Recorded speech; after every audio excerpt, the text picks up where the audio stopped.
Good morning, young geniuses. This is Mrs. Barron here, and my dog Flurry in the background. Since we can't actually meet together in class, I thought that I would try to learn how to use this new app called Screencast-O-Matic that's going to allow me to still teach you even though we're not in the classroom. So I hope that you are all healthy and that your families are healthy and you're doing well. Thank you to those of you who have reached out to me and you've told me what you've been doing. It's been so nice to hear from you. So if you haven't got a chance to do that, there's a post on Google Classroom that you can go to and you can tell me and comment on what you've been doing, what you've been reading, what new skills you've learned, etc. So I'm going to show you right now how to do that. Okay, so when you are on the front page of Google Classroom, you will see that there is a post for me that was posted on March 22nd. And it tells you what I'm up to, and at the bottom you can comment and you can tell me what you're doing. If you don't want it to be published publicly in the comments, you can also send me an email and let me know what you're up to. When you go to the classwork page, you will also see that there is an assignment that is due Thursday this week. It is the last chapter of Andrew Carnegie, the biography we've been reading, and essentially you're just going to open it up just like we normally do. You'll go to the document, and there are some instructions at the top. Please make sure you put your name in here. Again, it's due Thursday of this week. And then you will fill in the note sheet, basically like you always do. And at the bottom, if you scroll down to the bottom of the note sheet, you will see that chapter 11 is here, and I have retyped it for you. When you want to highlight something, just for example, you put your cursor over it with your mouse, and then you go to this little highlight button, and you can choose whatever color highlight you want for it. I would ask that you try to go with something that's not super bold and dark so that you can see through it. So I would probably stay more in these pastel ranges of colors so that it's a little bit easier to see. If you're not sure what color they are, if you hover over it like I'm doing, you can see that this one says light blue 2, okay, or over here light magenta 2, something like that. Okay? And then you can choose that and you can highlight in whatever color you wish, just like that. If you have other questions about that, let me know and I'll be happy to help you. If you accidentally mess up and don't mean to highlight that, you can click on the highlighter button again and just say none. Okay, now on to today's lesson. So we are going to be talking about figurative language, and yes, I know that we've talked a lot about figurative language in the past, but I'm still seeing a great deal of mistakes on your note sheets when we look for figurative language in the books and the text that we are reading. So today I'm going to review with you 5 types of figurative language, and then tomorrow I'm going to review the other 5 with you. And we are going to get started here.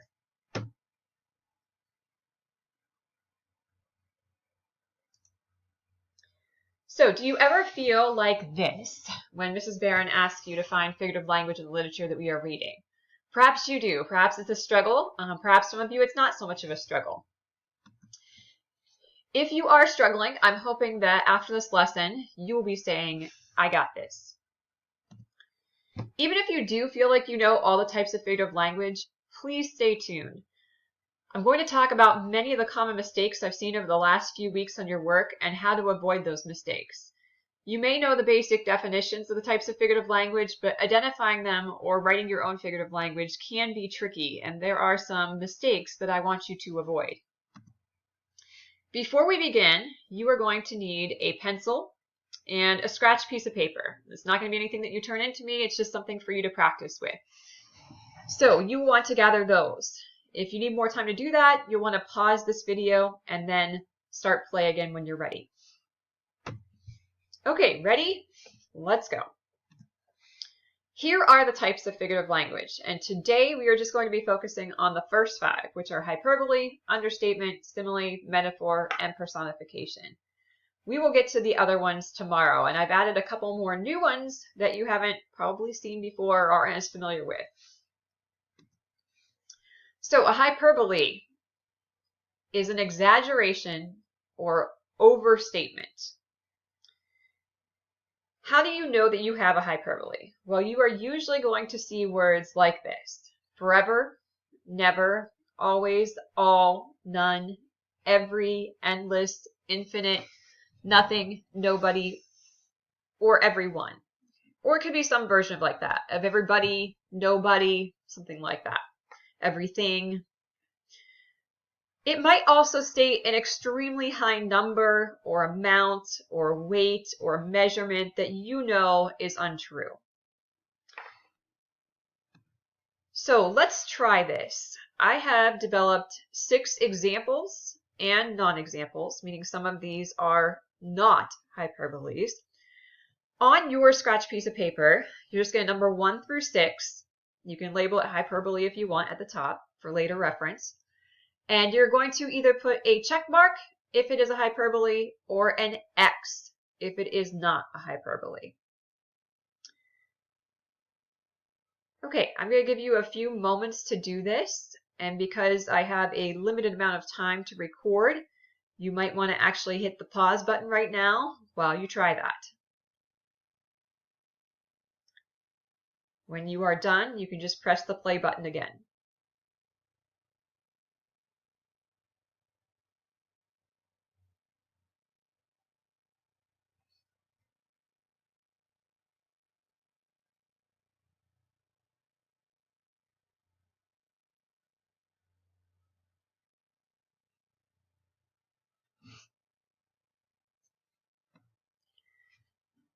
Okay, let's talk about answers. So number 1, my cell phone took forever to charge. That is a hyperbole. Your cell phone didn't literally take forever to charge.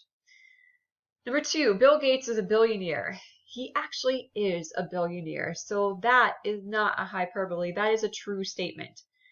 I used this one because I saw on many of your papers in Chapter 10 when we did Andrew Carnegie, a lot of you said that the statement he was the richest man in the world was a hyperbole, but that actually wasn't true. If you read the book carefully, you would see that he is, or was rather, the richest man in the world at the time. So that was a true statement, not an exaggeration. Number 3, the volleyball player easily spiked the ball because she was 80 feet tall. There are no records of any human beings being 80 feet tall, so that is a hyperbole. Number 4, in the spring, Mrs. Barron is always eating Cadbury mini eggs. That is also an exaggeration because of the word always here. I have to sleep at some point and be able to talk and do other tasks. I'm not always eating Cadbury mini eggs, although I may want to. They are my favorite Easter candy. Number 5, Ophelia's room flooded because she cried so many tears. We know this is an exaggeration. It's a hyperbole too because her room didn't actually flood with the amount of tears that she cried. 6th, good morning class. Everybody please take a seat. Although it has the word everybody in it, it is not an exaggeration. In this case, it's just being used as a request as every body or person in the room is being asked to take a seat. It doesn't exaggerate a truth. Next, understatement. An understatement is the opposite. It's an antonym of hyperbole. It's the presentation of something being smaller or worse or less important than it actually is.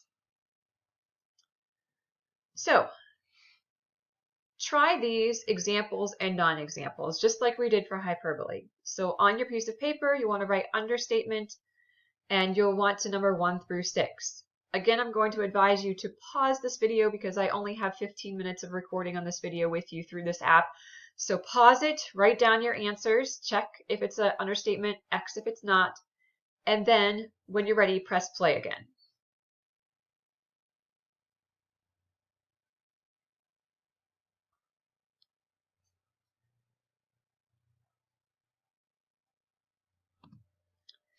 Okay, here are the answers. Number 1, the stack of books weighed 1,000,000 pounds.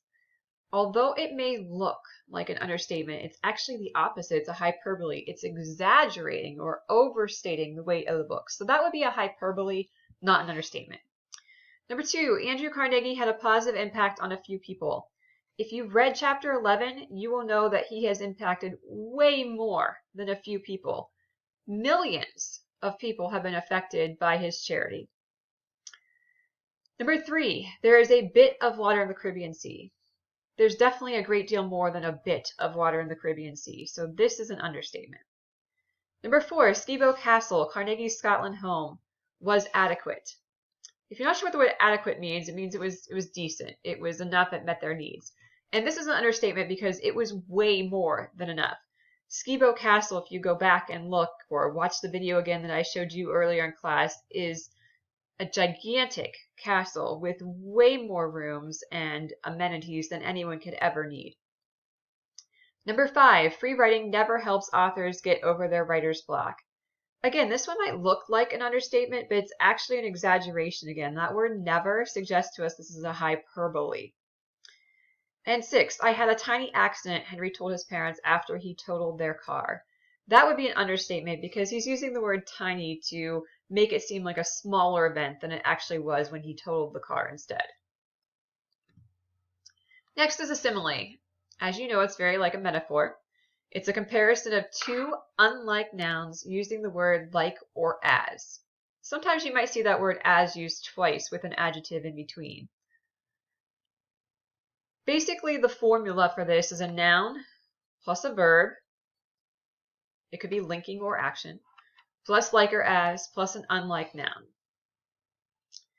The key thing here is you want the nouns to be unlike each other. You don't want to compare a noun to something in the same category or something that is very similar to it.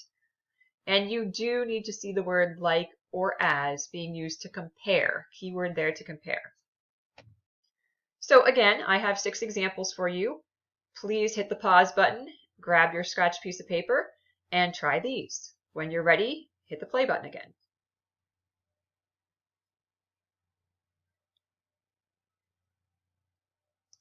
All right, here are your answers. Sweet tea is like a beverage we drink. Sweet tea is a beverage. It's not an unlike noun, so that is a no. Same thing with number 2. A Yeti tumbler is a cup. They both are vessels that hold liquid, so they can both be considered cups. Number 3, Camilla's dress was as pale pink as a strawberry starburst. That is a simile. A dress and a starburst candy are not the same, but they do have something in common, the pale pink. Notice here that there is the word as used twice with an adjective in between. Number 4, the laptop was a slow three-tailed sloth. That looks like a simile, but it's actually a metaphor because it just uses a linking verb, not like or as to compare. Number 5, the crows in the air circled over the field like a tornado. Comparing crows to a tornado, they are different things. Using the word like, that would be a simile. And number 6, wisdom is like a personal security system. That is a simile as well. It uses like to compare wisdom and a security system. I'll let you stew on that and think about what I mean by that. Next, metaphor. Obviously similar to a simile, except that we're going to take out the word like or as, and we are just going to use a linking verb. If you don't remember what a linking verb is, they are words like is, am, are, was, were, be, being, been, something along those lines. Okay, hit your pause button and try this on your scratch piece of paper.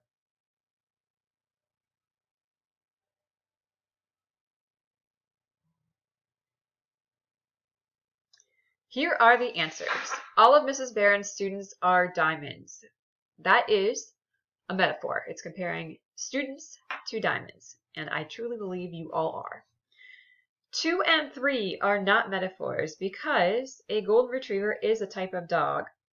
And the next one is actually a simile because it's using the word as to compare Scrunchy to a gymnast.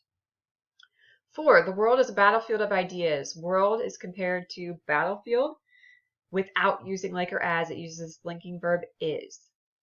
5, the ballet dancer was a swan gracefully swimming across the pond. That is also a metaphor because it's using a linking verb to compare dancer to swan. And number 6 is not a metaphor. It is simply a description using imagery. Okay, personification is when an author gives a non-human object a human characteristic. Make sure it's actually a human characteristic and not something that humans cannot do. Please pause your screen and try these. All right, here are your answers. Carl ran the washer and dryer 3 times today. Since the dryer is not physically running, it's just operating, that word ran is okay to use. It's not personification. Number 2, rubber bands can't hug, so that would be personification.